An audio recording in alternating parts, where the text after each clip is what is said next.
এই সকল প্রাণীর ত্যাগের মাঝে হচ্ছে এই পদ্মা সেতুটা নির্মিত। এই পাখিগুলো আগে এই এলাকাতে অ্যাভেলেবেল ছিল। কত বড় বড় পাখি! এই রাসেল ভাইপারের কারণে এই এলাকায় অনেক মানুষের প্রাণঘাতী ঘটতো। জেনুইন যে ইলিশ মাছটা সেটা কিন্তু ওনারা সংরক্ষণ করেছে। এটা কোনো প্রকার কোনো হচ্ছে আর্টিফিশিয়াল কিছু না। বিশাল বড় গোকরা সাপ, এটা কিন্তু একদম জেনুইন সাপটাই ওনারা এখানে সংরক্ষণ করেছে। এটা হচ্ছে চালাক মামা শিয়াল, পাতি শিয়াল। বাংলাদেশের ভিতরে আরেকটি ইউরোপ সেনাবাহিনী দ্বারা নিয়ন্ত্রিত পদ্মার পাড়ে পুরো জায়গাটাই অসাধারণ এক সুন্দর। আমরা এই বাম দিয়ে ঢুকবো, এখানে আমরা একটা মিউজিয়াম দেখতে আসছি। এই মিউজিয়ামে প্রায় 1500+ জীবজন্তুর সংগ্রহের নমুনা রয়েছে, যেগুলো একসময় হারিয়ে গেছে বা হারিয়ে যাচ্ছে পদ্মা সেতু হওয়ার কারণে। সেগুলো কিন্তু এখানে সংগ্রহ করা হয়েছে। এটি জাতীয় পর্যটন ও গবেষণা কেন্দ্র হিসেবেও কিন্তু এটি বিবেচিত। আমরা পদ্মা সেতু জাদুঘর দেখতে চলে আসছি ভিতরে। এই সেই পদ্মা সেতু জাদুঘর সব অরিজিনাল। হ্যাঁ, ট্যাক্সি টার্মিনাল কিন্তু একটা বলে এটাকে, যে রিয়েল তো আমরা রিয়েল দিয়ে ভিতরে বাস ইয়ে করে মানে ফাইন। এই মিউজিয়ামটি তৈরি করতে আনুমানিক খরচ 30 কোটি টাকা। প্রকল্পটি কিন্তু ঢাকা বিশ্ববিদ্যালয়ের জুলজি ডিপার্টমেন্ট দ্বারা তত্ত্বাবধানাধীন এবং বাস্তবায়ন করেছে ওনারা। প্রাণীর জীবনের এবং আবাসস্থল ছেড়ে দেওয়ার মাধ্যমে তৈরি হয়েছে পদ্মা সেতু। তাই স্মৃতি সংরক্ষণ করা হয়েছে। তাদেরকে যারা এই উদ্যোগ নিয়েছে তাদেরকে অসংখ্য ধন্যবাদ। আপনারা সবাই আসবেন, আসলে খুবই ভালো লাগবে। এটা হচ্ছে কাঠবিড়ালি।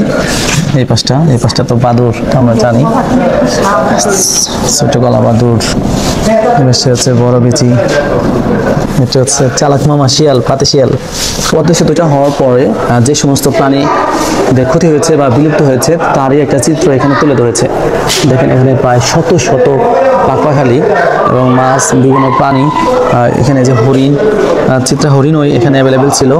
এখানে যে বড় একটা ঈগল পাখি, এগুলো অনেকটাই কমে গেছে বা হারিয়ে গেছে।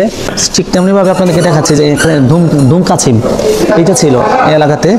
এখানে বিশাল বড় গোকরা সাপ, এটা কিন্তু একদম জেনুইন সাপটাই ওনারা এখানে সংরক্ষণ করেছে। সোনা গুই সাপ, এটা খুব ভয় লাগে। এটা একটা সাপ, দাঁড়া সাপ। জেনুইন যে ইলিশ মাছটা সেটা কিন্তু ওনারা সংরক্ষণ করেছে। এটা কোনো প্রকার কোনো হচ্ছে আর্টিফিশিয়াল কিছু না। এটা আয়ের মাছ, গুড আয়ের মাছ। এই পাশে হচ্ছে বড় বাটা মাছটা আমি আপনাদেরকে দেখানোর চেষ্টা করতেছি। এই যে চাঁদা, এটা হচ্ছে ভোল মাছ, গুজ্জা ফিশ, অনেক মাছ। এখানে আসলে এখানে পদ্মার পাশে যদি আসা হয়, যদি আপনারা এই মিউজিয়ামে না আসেন, আসলে আপনাদের পদ্মা সেতুটার আসে মূল সৌন্দর্য অনেকাংশেই আপনারা কম থাকবে আর কি। সে দেখেন দেইতা মাছ। এই এলাকা আসলে এই পদ্মার পাশে প্রচুর প্রাণী এবং মাছের ভরপুর ছিল, সেগুলো কিন্তু এখন হারিয়ে গেছে। তার স্মৃতিস্বরূপ এগুলো রাখা হয়েছে। বামস, তেলুস, এই দেখুন এখানে হাজারো রকমের বিভিন্ন ধরনের ব্যাঙ। এগুলো কিন্তু এই সেতু হওয়ার কারণে এই জিনিসগুলো হারিয়ে গেছে। এটা হচ্ছে ব্যাঙ হাঙ্গর। আমি এটা আজকে প্রথম দেখলাম যে হাঙ্গরের মতো ব্যাঙ হয়। এই পাশটাতে অনেক বড় বড় মাছ, যেগুলো সচরাচর তেমন দেখা হয় না। এখানে অনেক ধরনের অনেক জাতের প্রাণী, রক্তচোষা, ছোটবেলায় গ্রামে যারা থেকেছে তারা দেখেছি। এই যে সেই গিরগিটি, রক্তচোষা গিরগিটি, জোড়া সাপ। এখানে সাপের অভাব নাই, এত সাপ ছিল এই এলাকাতে। ও মাই গড! এই সেই রাসেল ভাইপার, চন্দ্রভরা পদ্মার পাড়ে যেটার জন্য বিখ্যাত, সেটাও কিন্তু এই এলাকায় অ্যাভেলেবেল ছিল। এই রাসেল ভাইপারের কারণে এই এলাকায় অনেক মানুষের প্রাণঘাতী ঘটতো।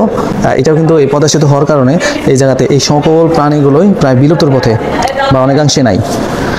তো সেগুলো স্মৃতি হিসেবে তাদেরকে সংরক্ষণ করার জন্য মিউজিয়াম করা হয়েছে। কি ভয়াবহ ভয়ঙ্কর সাপ! এগুলো সবই তো মানে একদম জেনুইন, তাই না? জেনুইনটাকে সংরক্ষণ করেছে ওনারা। এই যে কি সাপ? এটা দাঁড়া সাপ, এটা গোকরা সাপ, একদম অরিজিনাল। এখানে কোনো মোম বা প্লাস্টিকের কোনো কিছু নাই, একদম সব জেনুইন। এই যে পাখা পাখালিগুলো, এই যে উত্তরে খুনতে হাঁস, তারপরে হচ্ছে মরচে রং বতি হাঁস। হ্যাঁ, এখানে অনেক ধরনের কিন্তু হাঁস, দেশি হাঁস, বেলে হাঁস, সিতি হাঁস, অনেক ধরনের পাখালি এখানে পর্যাপ্ত পরিমাণে ছিল। আমি আপনাদের জন্য যতটুকু সম্ভব দেখানোর চেষ্টা করতেছি। এখানে কর্তৃপক্ষ নিষেধ এখানে ছবি তোলা বা ভিডিও করা, কিন্তু আমরা হায়ার অথরিটি থেকে অনুমতি নিয়ে এইগুলো আমরা আপনাদের দেখার জন্য আমরা এই ভিডিওগুলো করতেছি। এই পাশে দেখেন অনেক বড় বড় মাছ। এখানে কি ও মাই গড, হাঙ্গরও ছিল এখানে। এখানে হাঙ্গরও পাওয়া যেত। এখানে খুবই রেস্ট্রিক্টেড আর কি ছবি তোলা। তো এই যে এটা হচ্ছে নদীর ডলফিন, এটা হচ্ছে নদীর মাঝে যে ডলফিনগুলো থাকে, এখানে অনেক ডলফিন ছিল। নদীর ডলফিন বা শুকুরে কঙ্কাল।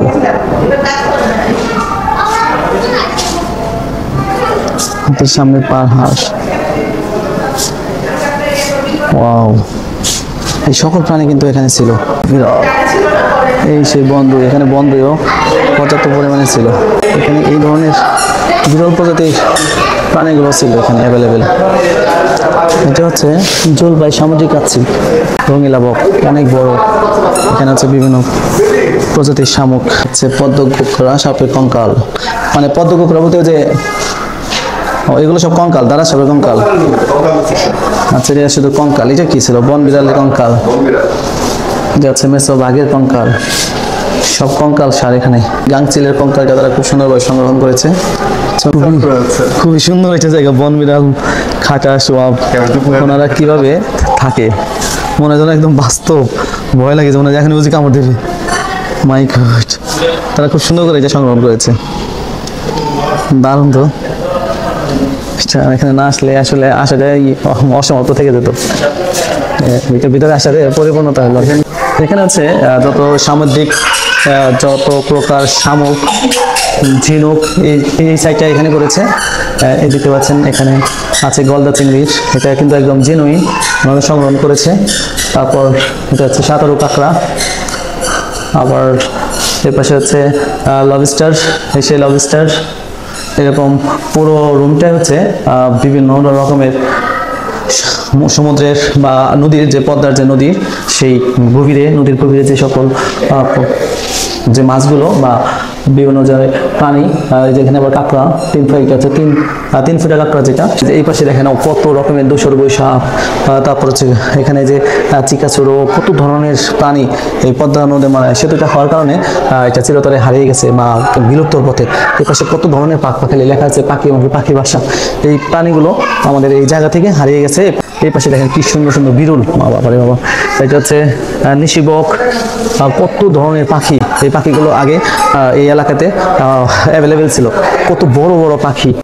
এটা হচ্ছে যে মেঠে বা মাথা, আমি দেখাচ্ছি যে একটু বড় করে দেখাচ্ছি। মেঠে মাথা, কুড়াইল, মাছ মোরাল, লক্ষ্মী পেঁচা, তারপরে নিম পেঁচা। আর এই পাখিটা হচ্ছে কাটুয়া চিল, মানে খুব পাখি, কত বড় বড়। এটা হচ্ছে ভুবন চিল, কালো চিল। এগুলো এখন কিন্তু তেমন একটা দেখাই যায় না, তেমন আমরা দেখা যায় না। তো সেগুলো এই জায়গায় আগে অ্যাভেলেবেল ছিল। এই প্রাণীগুলো, এই পাখিগুলো অ্যাভেলেবেল ছিল, এই পাখিগুলো অ্যাভেলেবেল ছিল।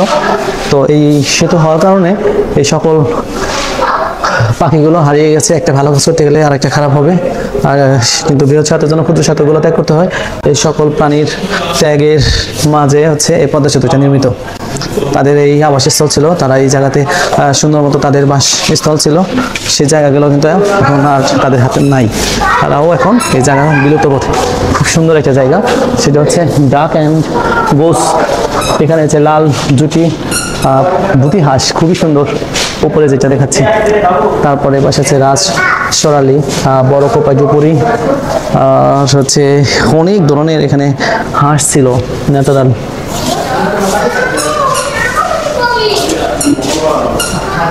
আরেকটা সুন্দর একটা জিনিস আপনাদেরকে দেখাচ্ছি, সেটা হচ্ছে চকাচকি। এই সেই চকাচকি, কি সুন্দর মিল তাদের। এটাও কিন্তু এলাকাতে অ্যাভেলেবেল ছিল। এটা হচ্ছে সেই চন্দ্রগোড়া, যেটাকে অনেকে বলে রাসেল ভাইপার। এটা হচ্ছে গোকরা সাপ। অনেক ধরনের প্রাণী এলাকায় ছিল। গুরুত্বপূর্ণ একটা জিনিস, লম্বা পাতি সাবাস। এটা কিন্তু অনেক বড় একটা পাখি। আর এগুলো যা যা সাজিয়ে রেখেছে সব কিন্তু ন্যাচারাল। এবং হচ্ছে সবচেয়ে আশ্চর্যজনক বিষয় যে এই এলাকায় কিন্তু এই হরিণও ছিল, যেটা চিত্রা হরিণ। হরিণ ছিল, এমনকি অনেক বড় ঈগল পাখি। এই সকল প্রাণী ছিল এই এলাকাতে অ্যাভেলেবেল। কালিজাত সাপ, কালো গোকরা সাপ, এটা এই এলাকায় কিন্তু এই সাপটা অ্যাভেলেবেল পাওয়া যায়। এই পাশে আছে রামগদি গুই সাপ, সোনা গুই সাপ, এই পাতি শিয়াল, কলা বাদুর। এই যে এই জিনিসটা দেখো, এটা কিন্তু সজারু এটা ইলিশ মাছ সংগ্রহণ করেছে, এটা অনেক বড় মাপের একটা ইলিশ। তো পদ্মা হওয়ার উপরে, পদ্মায় তো বিখ্যাত ইলিশ আমরা সবাই কম বেশি জানি। তো এখানে কিন্তু আপনারা দেখতে পাচ্ছেন যে ইলিশ, এত বড় ইলিশটা সচরাচর পাওয়া যায় না। ওনারা কিন্তু একদম জেনুইন ইলিশটা সংগ্রহ করেছে, এটা কোনো প্রকার আর্টিফিশিয়াল কিছু না। তো আপনারা সবাই আসবেন, আর যদি পদ্মা দেখতে আসেন অবশ্যই মিউজিয়াম আসবেন, আর মিউজিয়ামটা আসলে অনেক ভালো লাগবে। পদ্মা সেতু, বাই বাই।